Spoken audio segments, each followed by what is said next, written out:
Chapter 6: The House He Built. He hadn't meant to make it a home. That was the honest version of it. The first weeks he'd thought of the Mercer Courthouse as a position, a tactically sound shelter with structural integrity and multiple exit points and a sightline to the street. That was the vocabulary he'd been using then in the early months, when everything was still being processed through the filter of immediate survival, and he hadn't yet understood that immediate survival, once achieved, left a space behind it that something had to fill. The something, it turned out, was this. He stood in the doorway of what had been the living room and looked at what he'd done to it. The furniture he'd mostly moved to the walls or out entirely. The couch was gone, dragged to the backyard in a fit of practical energy that he now recognized had also been grief, though he hadn't called it that then. In its place he'd built a table from salvaged lumber, long and low, that ran most of the length of the room. On the table and on the shelves he'd constructed above it, he had arranged the things he'd collected. Not randomly. That was the part that told him something about himself he wasn't sure he'd known before. He'd arranged them with care, with intention. Objects grouped by type and then within type by some quality he couldn't always name: size, color, the feeling they gave him when he looked at them. Bottles along the back of the top shelf, brown and green, and one deep blue that caught the light in the afternoon and threw a small colored shadow on the wall behind it. Paperback books he'd found in various houses, their covers warped by weather, spines cracked, arranged not by title or author. He didn't always know the authors, but by the color of their spines, which produced a gradation from pale yellow through orange and red that he found, without being able to justify it, calming. Photographs, he'd found dozens of them in the houses around the suburb, loose prints, framed pictures, the kind that ended up in drawers and on walls and in boxes in closets. He'd selected some of them. He couldn't have set his selection criteria exactly. He'd know them when he found them. He'd arranged them along the middle shelf in a row, these strangers' faces, these ordinary moments from ordinary days: a birthday, a backyard, a beach, a woman laughing at something outside the frame. He looked at them sometimes in the morning when the light came in at the low angle. He wasn't sure what he was doing when he looked at them. Remembering, maybe, on behalf of someone. The seashells were on the windowsill. He'd given them the windowsill specifically, which was the best position in the room. The afternoon light hit it directly, and the shells responded to light the way they were meant to, the colors coming up, the surfaces going luminous. There were 7 of them now. The pale rose spiral from the first house. A small cowrie nearly perfect, found in a child's bedroom in a house 3 streets over. A whelk, large and heavy, the interior a deep orange that surprised him every time.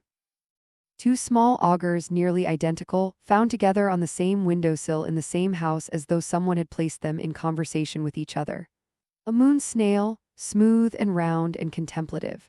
In one he couldn't identify, a flat disk of shell, pale gray, with a pattern of darker lines that radiated from the center like a map of something.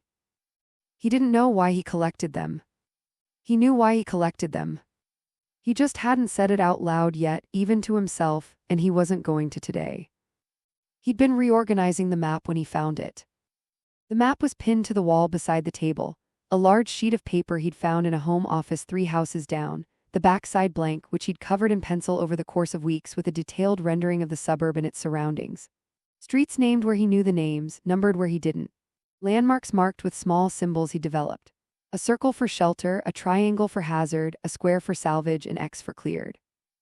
The city skyline was a rough suggestion along the eastern edge. The towers, indicated but not detailed, present the way a coastline is present on a map, the edge of the known world. He'd been adding the commercial strip notation, marking the pharmacy as cleared salvage and the restaurant facade as secondary return, when his elbow caught the edge of the box he used for miscellaneous fines awaiting classification. The box tipped. Not all the way he caught it, but enough that the contents shifted and something small slid out and landed on the table. He picked it up. A cat collar, red nylon, the kind with a small breakaway clasp designed to release under pressure so a cat couldn't hang itself climbing fences. It was faded, the red gone coral with age and weathering. There was a small metal tag on the D-ring, circular, the kind you got made at a hardware store kiosk. He turned it over. Lumpy. And below the name, a phone number. He sat down. He didn't mean to, his legs just made the decision and the chair was there. He sat with the collar in both hands and looked at the name on the tag and felt something move through him that he didn't have a word for, not grief exactly. Grief had a direction, it pointed at the thing that was gone. This was something else. This was grief that didn't know yet what it had lost. Lumpy. The name sat in him strangely, not like a stranger's name, not like the names on the backs of the photographs, which he'd looked at sometimes. Sarah, June 1987, written in faded ballpoint on the back of a snapshot, with a respectful distance, the sadness of a museum. This name landed differently. This name felt like the edge of something he was standing very close to without being able to see what it was. He turned the tag over again. The phone number was a local area code. He stared at it without meaning to memorize it and memorized it anyway. Lumpy. Somewhere in the suburb a cat had lived, had been loved enough to have a collar, a tag, a name chosen with the particular attention people gave to the names of animals they intended to keep. Had been lost or left, or he didn't follow that. He looked at the collar's clasp instead, the breakaway mechanism, designed to release under pressure so a cat couldn't hang itself. Someone had thought about that, had stood in the store aisle and chosen this collar specifically because it was safer. He set the collar on the table next to the map.